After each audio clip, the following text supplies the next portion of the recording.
Hello everyone. In this video, I'll give you a bit of context shortly about the differences between REST and GraphQL APIs. Then in the next video, I'll implement a GraphQL API using Azure HTTP Trigger Function app. If you want to briefly say what a REST API is, a REST API is using a standard HTTP methods like get, post, put, and delete for communication between client and server. And it allows clients to access and manipulate data on a server. So for example, as you can see on the screen, if you have three tables in your database, like students, courses, and grades, and you want to expose it to the external applications, you can create a get method to return data for each of these entities. Then in your client app, as you can see again on the right side of the screen, um, in your client app, you can call the first endpoint to get the students and then call the second endpoint to get courses and call the third one for getting grades.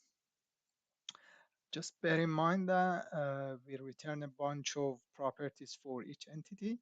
Like for a student, we return ID, given name, surname, date of birth, and probably many others that we may or may not need them in all screens that we have in our client application. And it's the same for courses and for grades as well, as we are returning many properties that not necessarily required in all places that we want to call these endpoints. Um, but how would this be implemented in GraphQL? That's the question. GraphQL works quite different. It gives you this flexibility to pull the fields that you need in one API call, and you can only pull the fields that you need. As an example, like what you see on the screen, you can query the fields based on your need in your request payload. Here, we asked for a student's given name and surname, and name and unit for each course, and a student grade for each course. This way, um, you don't need to get a lot of other fields like a student's date of birth or etc. in your response. And also, if this data is compiled from different sources in your backend, it doesn't put load on data sources which is not requested. While in REST API, you always send all fields back. Let's take a closer look how it works.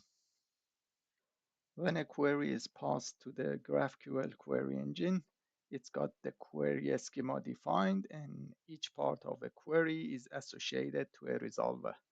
In simple terms, it's defined for GraphQL engine that first, what a query can look like and what is allowed and what is not in a query structure.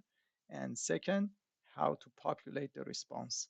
So for example, in our query here, for given name and surname, we've got student resolver. And for courses, we've got courses resolver. And for grades, we've got grade resolver. So each part of query uh, is associated with one resolver, and GraphQL generates the response based on query and using those resolvers. If I want to sum up, we need to tell GraphQL engine what is our query schema, and also to populate the value for each requested field in the query schema, what is the resolver method. That's it. I think we have now enough context for building a real sample. In next video, I'll create a GraphQL API using Azure HTTP Trigger function. You can find the next video link in the description. And thanks for watching this video. Please subscribe and like the video if you are happy with that. See you soon and bye.